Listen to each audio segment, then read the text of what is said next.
malengo yao kwa kuwa maisha bora. Sawa, na tukajikita hasa katika masuala ya kumwezesha vijana kujitengezea ajira, lakini pia tukagusa masuala ya elimu. Masuala ya elimu tukagusa masuala ya elimu ya afya na elimu ya mazingira. Lakini maeneo makuu ambayo ZALISA tunafanya kazi ni manne, ambayo ndio kula afya ambayo tunakutanisha hapa leo. Kwenye afya kuna masuala ya kuzungumza masuala ya HIV, afya kwa vijana, watoto, mazingira. Tunafanya miradi yetu ya tunafanya kazi na serikali ya Eco School, kama mshakusikia. Eco School program ambayo ni program ya kimataifa, lakini tuko katika masuala ya kijamii kwa ujumla na masuala ya ujasiriamali. Kwa hivyo utakuta hayo ni maeneo manne makuu ambayo tunafanya kazi. Lakini leo niliyokutanisha katika hii program ni afya, si ndio? Na kwenye afya ZALISA tuna vituo vinne. Sawa? Kimoja kiko hapa Pemba mkoani, lakini vitatu viko Unguja. Na tunatoa kule katika masuala ya afya, tunatoa huduma mbalimbali. Ukiachia masuala ya elimu ya afya katika masuala ya HIV, lakini masuala ya afya ya uzazi kama vituo rafiki, lakini tuko kama masuala screening katika masuala ya STI, TB treatment tunafanya kwa sababu full medical staff ambao wanafanya kazi kule katika vituo vyetu vya Unguja. Na kule ndo tuna main centers ambayo na treatment na tuna CTC care treatment, lakini tunafanya kazi katika programu nzima ya kusaidia vijana wetu ambao kupata nafuu katika madawa ya kulevya. Sawa, kwa hiyo tunafanya hiyo nyingine katika masuala ya rehabilitation, katika masuala ya drug abuse, madawa ya kulevya. Kwa hivyo tunapeleka vijana sober house, tunapeleka vijana mat clinic.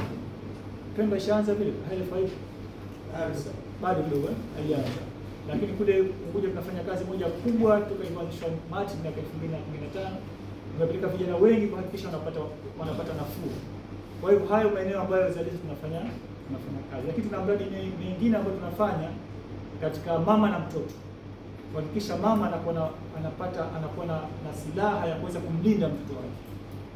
Tuna mradi mwingine tunafanya na fadhili wetu kutoka nje. Kwa hivyo tumekuwa tunafanya kazi hizo na kushirikiana na serikali na wadau mbalimbali wa kitaifa na kimataifa. Nije kwenye mada ya mradi wetu huu wa leo. Afya endelevu.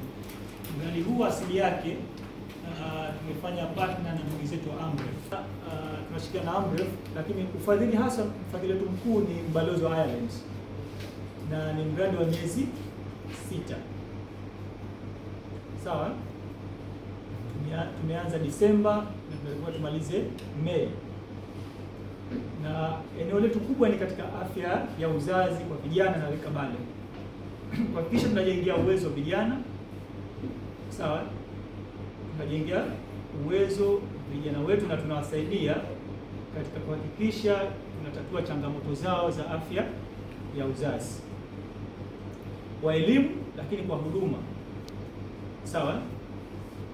Na ndio maana sasa baada ya kuona changamoto nyingi ambazo tunajua sisi kama vijana, kuna vijana rika bale na vijana kwa ujumla. Sisi tunajua hilo.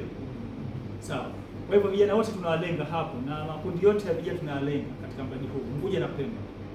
Kwa hivyo tuna target ya kuwafikia vijana 4,000 Unguja na Pemba. Vijana hao kwa vyuo vikuu, lakini vijana makundi mbalimbali kwenye vitani katika activity mbalimbali ambazo tunafanya.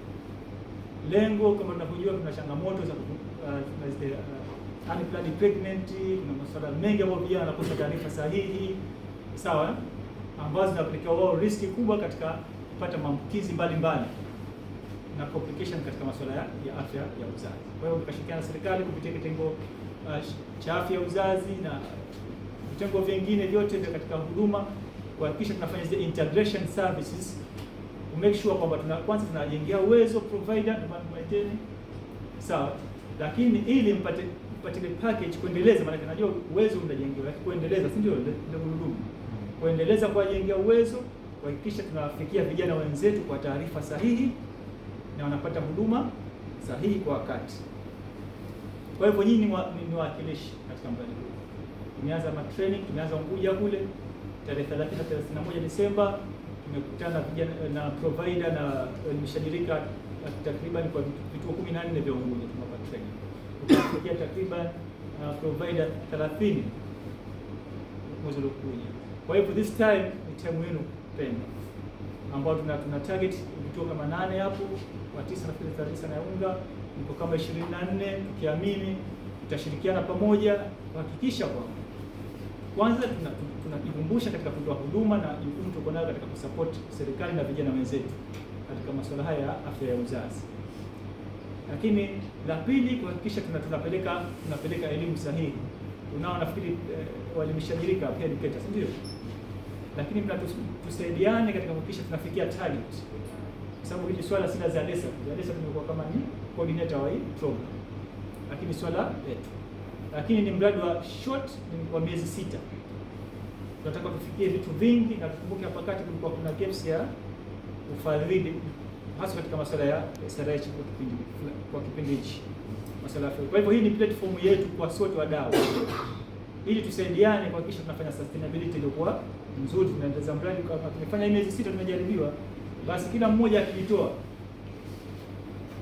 wafadhili wakiridhika na tukuwasaidia kweli vijana wetu, sawa, na sisi tukicoordinate vizuri, tukijitoa kwa kweli, basi tutatia imani wenzetu ili mradi huu uendelee kwa zaidi katika second phase. Kama ni phase hii ya mwanzo tumepata kama kushirikiana na wenzetu, phase ya pili ije sasa tunasimama kama wenyewe kwa upande wa Zanzibar. Kwa hivyo nafikiri shanza tutaacha kujua tunafanya na tushanza na vyuo vikuu kule, tunasema bado baadhi ya zema hawafuki sana kwa watoto wao. Kwa hivyo tunarudi ni fursa kwetu nzuri ya makundi ya vijana. Nafikiri kwa FC